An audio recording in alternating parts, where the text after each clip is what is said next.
السلام عليكم ورحمة الله وبركاته.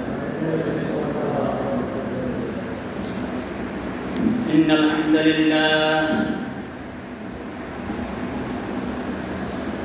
لله جعل الشمس والقمر بحسبان والنجم والشجر يسجدان وفضل زمانا على زمان كما فضل مكانا على مكان وإنسانا على إنسان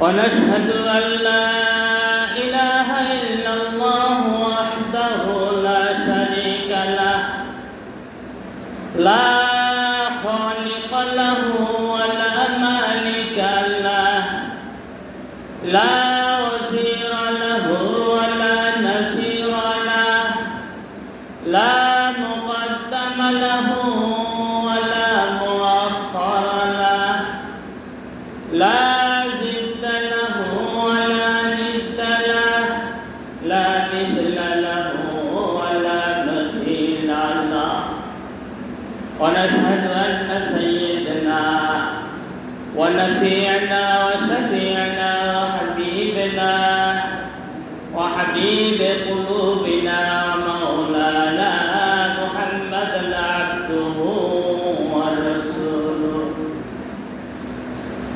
أرسله الله تعالى بالحق بشيرا ونذيرا وداعيا إلى الله بإذنه وسراجا وقمرا منيرا فقد قال الله تعالى في شان حبيبه أميرا مخبرا فأعوذ بالله من الشيطان الرجيم بسم الله الرحمن الرحيم إن الله وملائكته يصلون على النبي يا أيها الذين آمنوا صلوا عليه وسلموا تسليما اللهم صل على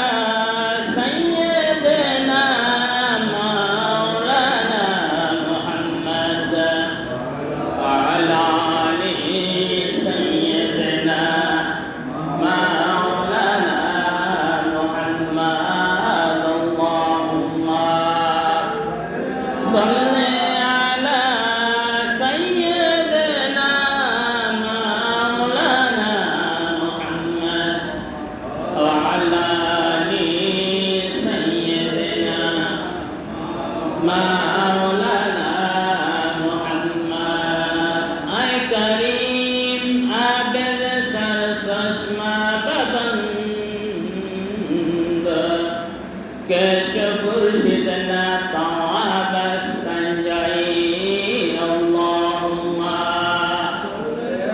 صل على سيدنا مولانا محمد وعلى آل سيدنا مولانا محمد كريم السجايا جميل الشيام نبيع البرايا شفيع الأمم اللهم صل على سيدنا مولانا محمد وعلى آل سيدنا مولانا محمد نے आकर कुफर को मिठाया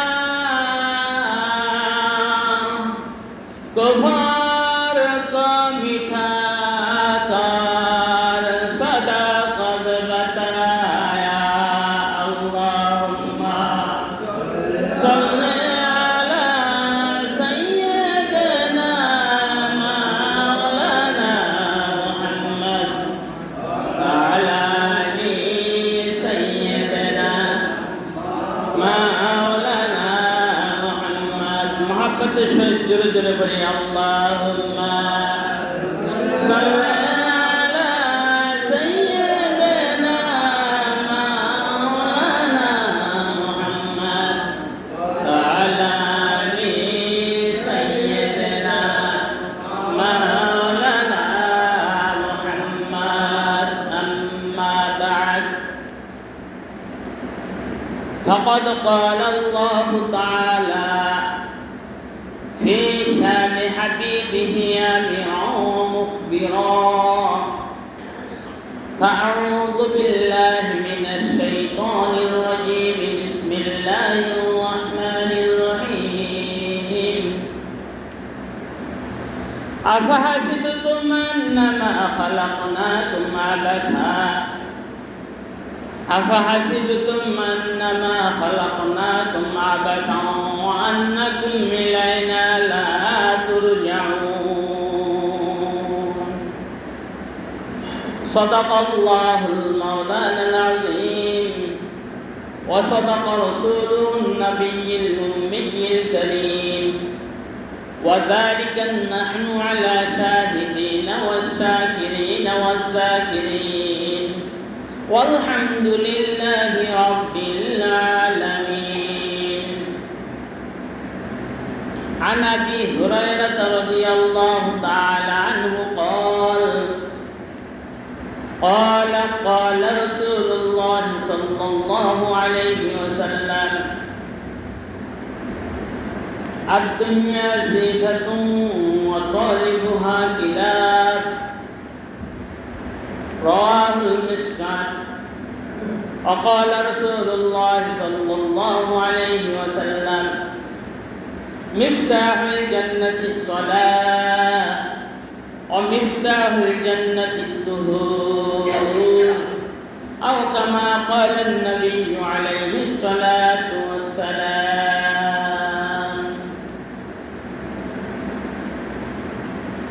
الحمد لله महान अल्लाह पाक रब्बुल इज्जतेर दरबारे लाखों कोटी शुक्र और सुजूद ज्ञापन करছি যে আল্লাহ পাক রব্বুল ইজ্জত এই পশ্চিম জমানায় দুনিয়ার সমস্ত কাজ থেকে বিরত রাখার পরে আমরা গুনাহগারদেরকে যাচাই বাছাই করে আল্লাহর ইবাদত বন্দেগীর উদ্দেশ্যে আল্লাহর ঘর মসজিদে নিয়ে এসেছেন তাই মহান ফুর্তি পালকের দরবারে কালিমাতুশ শুকর আদায় করে সবাই জোরে সোরে একবার বলি আলহামদুলিল্লাহ।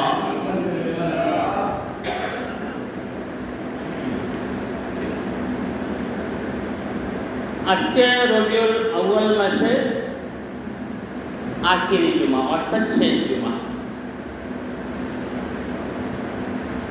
আমরা তো জানি যে রবিউল আউয়াল মাসের তাৎপর্য এখানেও বর্ণনা করা হয়েছে।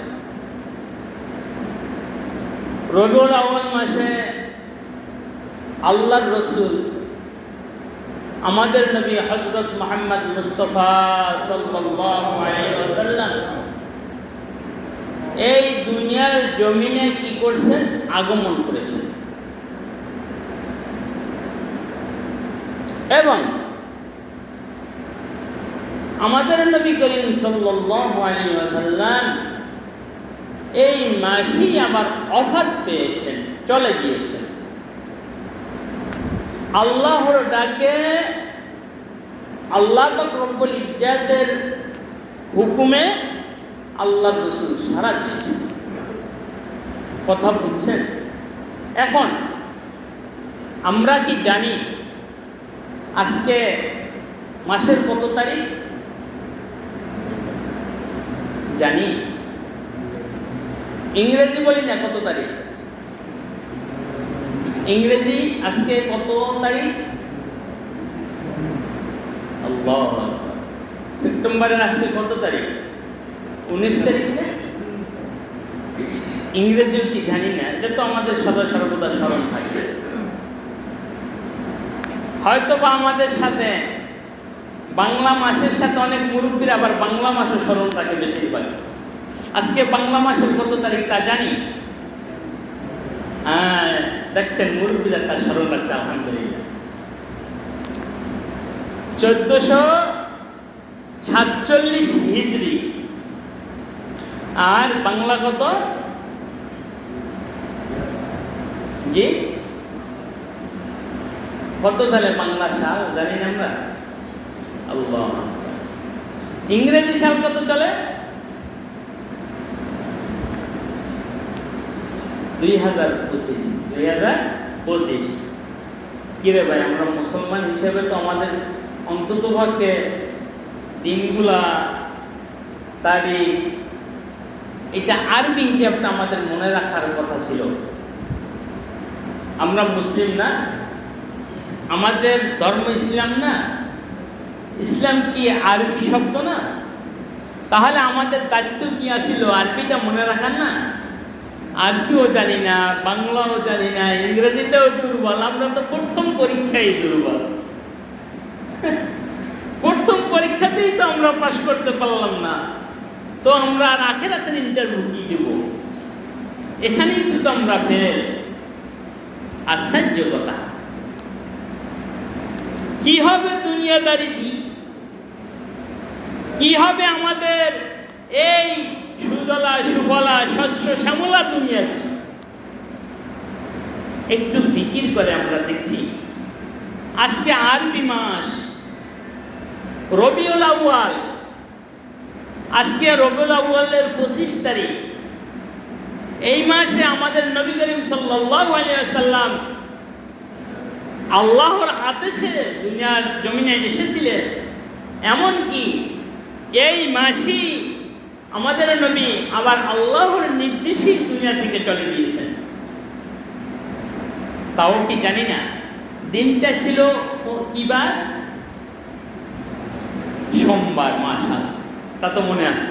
দিনটা ছিল সোমবার। তারিখ ছিল কত?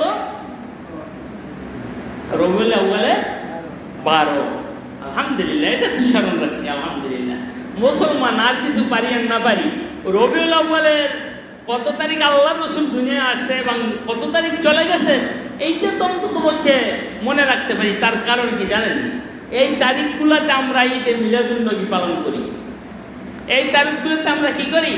সিরাতুন নবী পালন করি। যার কারণে এগুলো আমাদের মনে থাকে। তার মানে কি জানেন? আমরা মুসলমান তো একমাত্র গরু খাওয়া মুসলমান। আমাদের কি গরু ছাড়া শান্তি নেই। এই মাসে অনার্গল দেখবেন ঈদে মিলাদুন নবী, সিরাতুন নবী, বিরিয়ানি আর বিরিয়ানি আর বিরিয়ানি। আমাদের তো খাওয়ার সময় খেয়াল থাকে। এই মাসে যে আমাদের খাওয়া আছে আল্লাহর রসুলকে নিয়ে, এটা আমাদের খেয়াল থাকবি। মনে কষ্ট নিয়েন না।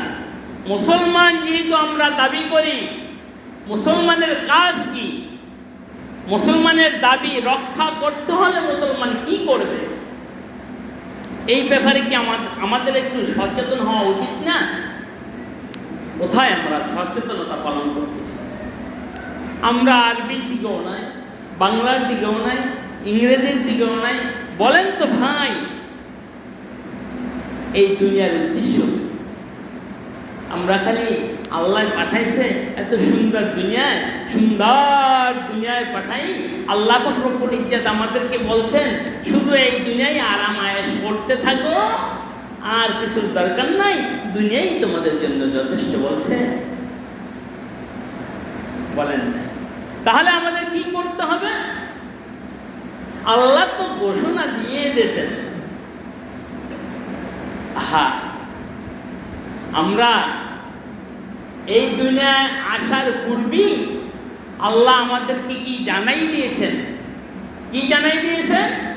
যে আল্লাহ পাক রব্বুল ইজ্জত আমাদেরকে দুনিয়া নামক একটা স্থানে পাঠাইবেন। আল্লাহর রাসূলকে আগে পাঠাইছেন, তারপর আমাদেরকে পাঠাইছেন, অর্থাৎ একের পর এক আমরা দুনিয়ায় আসছি। দুনিয়া আল্লাহ এই দুনিয়া সৃষ্টি করেছেন, বানাইছেন। এই দুনিয়া বানানোর পরে আবার আমরা মানুষদেরকে পরিপূর্ণ রূপ ধারণ করে পাঠাইছেন। এর ভিতর কি আল্লাহর কোনো একটা উদ্দেশ্য নাই? আছে? কি উদ্দেশ্য হতে পারে? আমরাই তো আফসোস করবো এক সময়। উদ্দেশ্য কি আল্লাহর? আল্লাহ কেন এই দুনিয়া নামক জমিনে আমাদেরকে পাঠাইলেন? কেন আমাদেরকে অল্প বয়স অর্থাৎ 60, 70, 80 বছর জিন্দিগি এই দুনিয়াতে কাটানোর মতো সুযোগ করে দিলেন? তারপর আবার আল্লাহ এখান থেকে আমাদেরকে প্রত্যাবর্তন করাবেন। যেটা আল্লাহর রাসূলকে করাইছিলেন তদ্রূপ শুধু আল্লাহর রাসূলই না, যুগে যুগে নবী রাসূল আসছে, সবাই চলে গেছে। লাস্টে অর্থাৎ আখিরি জমানার নবী, আমাদের নবী হযরত মুহাম্মদ মুস্তাফা সাল্লাল্লাহু আলাইহি ওয়াসাল্লাম আসছেন। ওনার 63 বছর জিন্দেগি, তারপর আল্লাহর রাসূলও ওফাত পেয়েছেন। কি বলেন, ঠিক কিনা? এবার বলেন যে রাসূল আমাদের নবী, যার সুপারিশ ব্যতীত আমরা জান্নাতে যাওয়ার উপযোগী নয়। আল্লাহর রাসূল যদি সুপারিশ না করে আমরা জান্নাতে যেতে পারবো না। এবার বলেন তো, ওই নবীর যে হায়াত 63 বছর জিন্দেগি দিয়েছেন, তুলনামূলক ওই নবীর উম্মত আমাদেরকে আল্লাহ বানাইছেন। এমনকি আমাদের হায়াতের ভিতরেও নবীর একটা আদর্শ পাওয়া যায়। কি বলেন, ঠিক কিনা? আমাদের হায়াতের ভিতরেও নবীর একটা কি সমন্বয় হায়াত দেখা যায়। আমরাও নবীর তুলনামূলক 63 বছর জিন্দেগি দুনিয়ায় কাটাইছেন, তারপর ওফাত পেয়েছেন। আমরাও বর্তমান জমানার উম্মতেরা এই রকমেরই আমাদের হায়াত। কি বলেন, ঠিক কিনা? হয়তোবা কিছু বেশি, তবে আল্লাহ রসুলের সাথে আমাদের সম্পর্ক আছে, আমাদের অ্যাট আছে। আল্লাহ রসুল 63 বছর জিন্দেগি হায়াত পেয়েছেন। আমরা মানুষ, আমরাও কি করি? 63 বছর জিন্দেগির উপরে হায়াত পাই না, খুব কম। এই হায়াতের ভিতর আমাদের করণীয় কি? আল্লাহ পাক রব্বুল ইজ্জত এই দুনিয়া নামক স্থান তৈরি করলেন। আল্লাহ এই দুনিয়াতে প্রথম বাবা আদম আলাইহিস সালাতু ওয়াস সালামকে পাঠাইলেন। কি বলেন, পাঠান নাই? এত বড় লম্বা ইতিহাস সংক্ষিপ্ত সময় বলা যায় না। যাই হোক, আদম আলাইহিস সালাতু ওয়াস সালামের পর একের পর এক আমরাও এসেছি। আমরা এমন এক নবীর উম্মত হিসেবে এসেছি, অন্য অন্য নবীরাও আল্লাহর কাছে আরজ করছে, ইয়া আল্লাহ, আপনি যদি আমাদেরকেও নবী না বানাই, আখিরি নবীর উম্মত হিসেবে বানাইতেন, তাহলেও মনে হয় আমাদের জীবনটা ধন্য হতো। তার কারণ কি?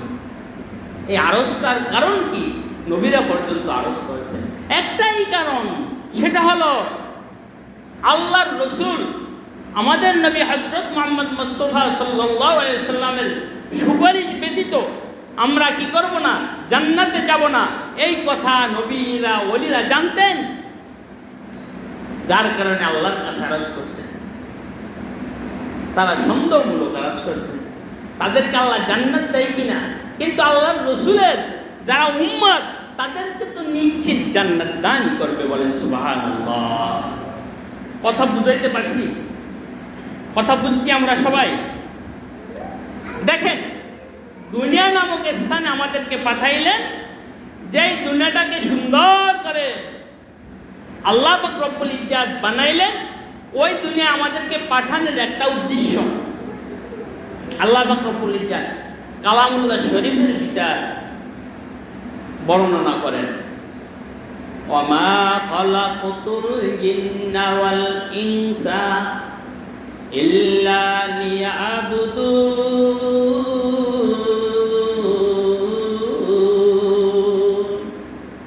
আল্লাহ পাক রব্বুল ইজ্জত বলতেছে, হে মানব জাতি, তোমাদেরকে দুনিয়ায় পাঠানোর একটাই উদ্দেশ্য আমার। আমি শুধু মানবী পাঠাই নাই, জিন জাতিদেরকেও পাঠাইছি। আর পাঠানোর পর আবার তাদেরকে আদেশ করে দিয়েছি, তোমরা আমার ইবাদত বন্দিগির জন্যই দুনিয়ায় পাঠাইলাম তোমাদেরকে। তোমরা আমার ইবাদত বন্দিগি করবে মানব। তোমরা যদি আমার ইবাদত বন্দিগি করো তাহলেই তোমাদের জীবন সুজলা সুফলা সুসজ্জিত হবে, বলে সুবহানাল্লাহ। দুনিয়ার জীবনও তোমাদের কি হবে? উন্নত হবে। আখিরাতের জীবন তো উন্নত হবেই, অর্থাৎ তোমাদেরকে আখিরাতের জীবনটাও কি নির্ণয় করে নিতে হবে। তুমি যদি সুন্দর কাজ করো, আল্লাহর আদেশ মানো, নিষেধ মানো, নবীর তরিকা অনুযায়ী জীবন যাপন করো, ঠিক তোমাকেও জান্নাত দান করা হবে, বলেন সুবহানাল্লাহ। কথা বুঝতে পারছি? আমরা সবাই মুসলমান না? আমাদের আশা কি মৃত্যুর পরে জান্নাতে যাব, সেইটা না? তাহলে ভাই বলেন, জান্নাতে যাওয়ার কাজ আমরা কি করতেছি? একটু চিন্তা করে দেখছি, জান্নাতে যাব যে কনফার্ম, তাহলে আমরা জান্নাতে যাওয়ার কাজগুলো আল্লাহ বাতলাই দিছে না? দিছেন তো। আপনি জান্নাতে যাইতে হলে এই কাজ করতে হবে, আর জাহান্নাম যাইতে হলে আপনার সাথ, আপনি যা ইচ্ছা দুনিয়ায় তা করতে পারেন। আর যদি জান্নাতে যান তাহলে আপনার ইচ্ছা মতন জীবন চলবে না, আল্লাহর কোরআনের ইচ্ছায় আপনার জীবনকে চালাইতে হবে, আল্লাহর কোরআনের হুকুম দিয়ে আপনার জীবনকে